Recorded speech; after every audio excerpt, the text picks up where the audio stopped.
Have you ever been in a conversation and a single question hits you like a cold wave? That feeling where, on the outside, everything appears normal. But deep down, your gut is sounding an alarm, telling you something is fundamentally wrong. That sharp sense of unease isn't just a hunch. It's your mind detecting the subtle tremor of manipulation. In the complex dance of human connection, words are our primary currency. But in the hands of a deceiver, language morphs from a tool for connection into a weapon of control. Manipulators don't just invent falsehoods. They expertly construct alternate realities, warp your perception of events, and pose questions engineered not to find the truth, but to bury it. These questions can be disguised as innocent or even loving, but they are often calculated moves in a game designed to rewrite the narrative and evade responsibility. In this video, we will expose 5 of these real-world manipulative questions. We'll dissect the psychological warfare behind each one, learn how to spot them from a mile away, and discover how to respond with unwavering confidence and control. Before we dive in, be sure to hit the subscribe button for the Mindful Sphere channel. You'll get exclusive early access to our new content and deeper insights into achieving personal and spiritual mastery. Now, let's begin. Emotional manipulation. Question 1. Why are you being so emotional? This question is a masterclass in deflection. Notice how it completely sidesteps the issue at hand and instead shines a spotlight on your reaction. It's a strategic move designed to portray you as unstable, irrational, or simply too much. Dr. George Simon, a renowned clinical psychologist and author of In Sheep's Clothing, identifies this as a cornerstone of gaslighting. The manipulator's objective is to devalue the legitimacy of their actions by making your feelings the central problem. When someone critiques how you are reacting instead of acknowledging what you are reacting to, they are actively trying to escape accountability. This rhetorical trick immediately forces you onto the back foot. You find yourself defending your right to feel hurt or angry, and in that moment, they have successfully seized control of the conversation. Now, let's transition from a tactic that questions your emotions to one that questions your very loyalty, a tactic that masquerades as a plea for connection, but is really a demand for silence. Trust as a weapon. Question 2. Don't you trust me?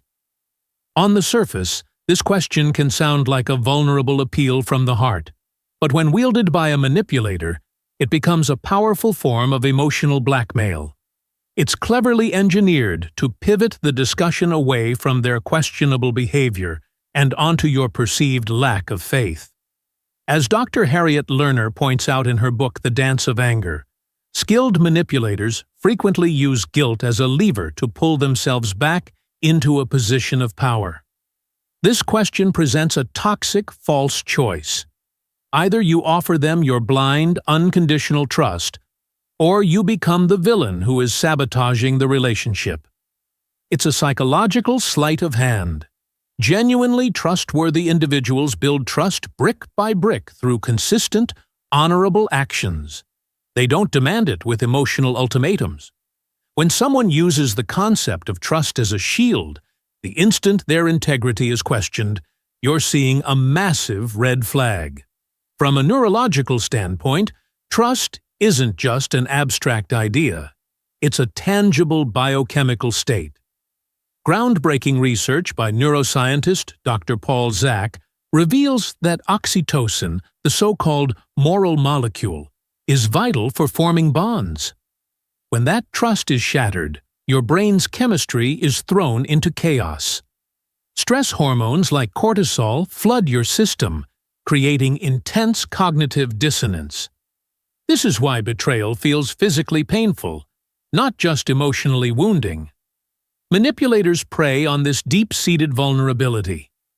By invoking trust, they hijack our biological need for secure attachments, all while sidestepping their own deceitful actions.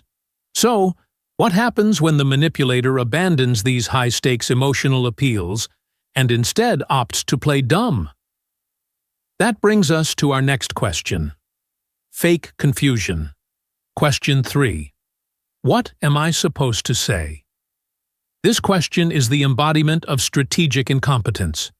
Rather than offering a genuine apology or engaging in self-reflection, the liar feigns confusion, acting as if they are utterly lost and overwhelmed. According to acclaimed researcher Dr. Brené Brown, this type of avoidance is a classic fear-based tactic, where a performance of vulnerability is used to shut down a challenging but necessary conversation. The unspoken goal of this question is to shift the emotional labor onto you. It forces you to become the director of their apology, effectively saying, "I don't know what I did wrong, so you tell me what to say to make this go away." It's an invitation to write their script for them. And if you accept, they can simply read the lines you provided without ever having to genuinely understand or change their behavior. The most powerful counter is absolute clarity. Calmly state what they did and what you need from them. Honest ownership, not a coached performance. Next, we'll examine the phrase manipulators use when they feel the walls closing in and need a quick escape.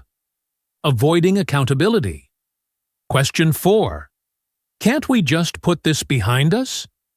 Moving on is a crucial part of healing, but when it's demanded before any real accountability has been taken, it's nothing more than a tool for evasion.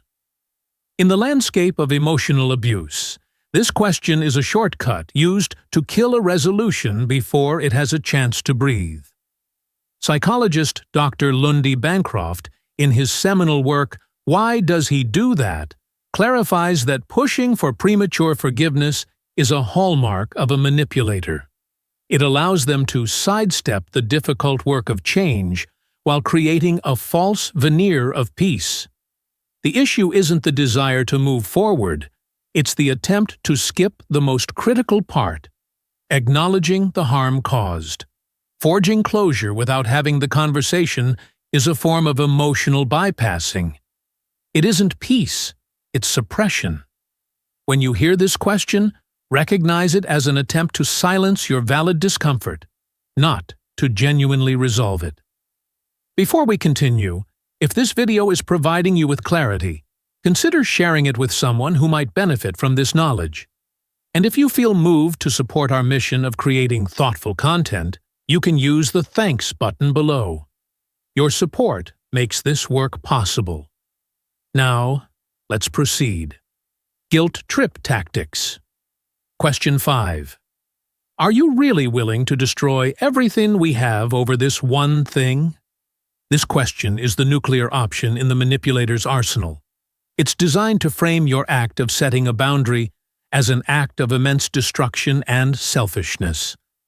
The hidden message is that your refusal to tolerate their behavior is the real threat to the relationship, not their original act of dishonesty. This is the ultimate guilt trip, often delivered with a heavy dose of dramatic flair and exaggerated emotional pain.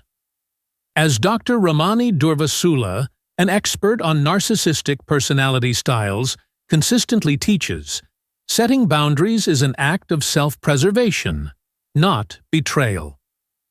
When someone casts themselves as the martyr simply because they are facing a consequence for their actions, they are deliberately twisting reality to evade emotional responsibility. If you're ever made to feel that you must choose between your self-respect and preserving a relationship, it's a sign that the connection is already fundamentally broken. Deceivers use questions not as tools of inquiry, but as instruments of control.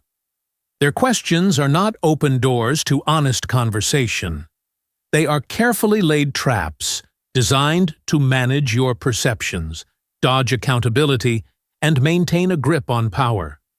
To recognize these questions, you don't need a degree in psychology.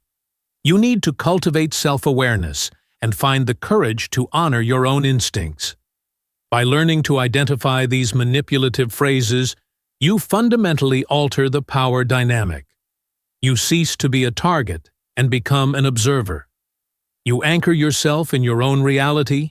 You protect your side of the story. And most importantly, you refuse to be manipulated into silence. If this video struck a chord with you, please leave a comment below sharing your own thoughts and experiences. Let's transform this comment section into a forum for shared awareness and mutual support.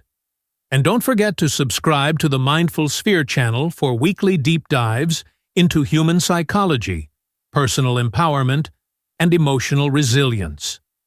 Join our community of thinkers who champion truth, healthy boundaries, and mental fortitude. And always remember, the moment you stop participating in their game is the moment the manipulator loses their power. You don't have to win the argument, you just have to leave the stage.